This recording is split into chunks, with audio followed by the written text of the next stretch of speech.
সাবেক মৎস্য ও প্রাণী সম্পদ মন্ত্রী আব্দুল লতিফ বিশ্বাসকে কারাগারে পাঠানো হয়েছে। রবিবার সন্ধ্যায় এনায়েতপুর আলিম আদালতে হাজির করা হলে বিচারক তাকে জেল হাজতে পাঠানোর নির্দেশ দেন। সিরাজগঞ্জ পুলিশ সুপার ফারুক হোসেন জানান, বৈষম্যবিরোধী ছাত্র জনতার আন্দোলন চলাকালে 4 আগস্ট সিরাজগঞ্জের এনায়েতপুর থানায় হামলা ও 15 পুলিশ সদস্য হত্যার ঘটনা ঘটে। ওই ঘটনার দায়ের হওয়া মামলার সন্দেহভাজন আসামি হিসেবে সাবেক মন্ত্রী আব্দুল লতিফ বিশ্বাসকে গ্রেপ্তার করা হয়েছে।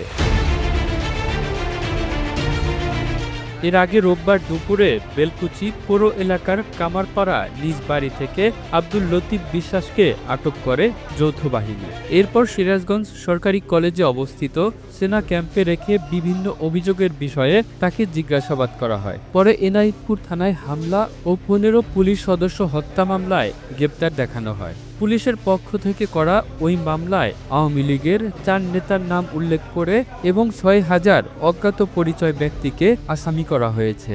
আব্দুল লতিফ বিশ্বাস সিরাজগঞ্জের জেলা আওয়ামী লীগের সভাপতি এবং জেলা পরিষদ চেয়ারম্যান ছিলেন। গত জাতীয় সংসদ নির্বাচনে দলীয় মনোনয়ন না পেয়ে স্বতন্ত্র প্রার্থী হিসেবে নির্বাচনে অংশ নিলেও নৌকার প্রার্থী আব্দুল মোমিন মণ্ডলের কাছে হেরে যান তিনি। সরকার পরিবর্তনের পর থেকে নিজ বাড়িতেই অবস্থান করছিলেন তিনি।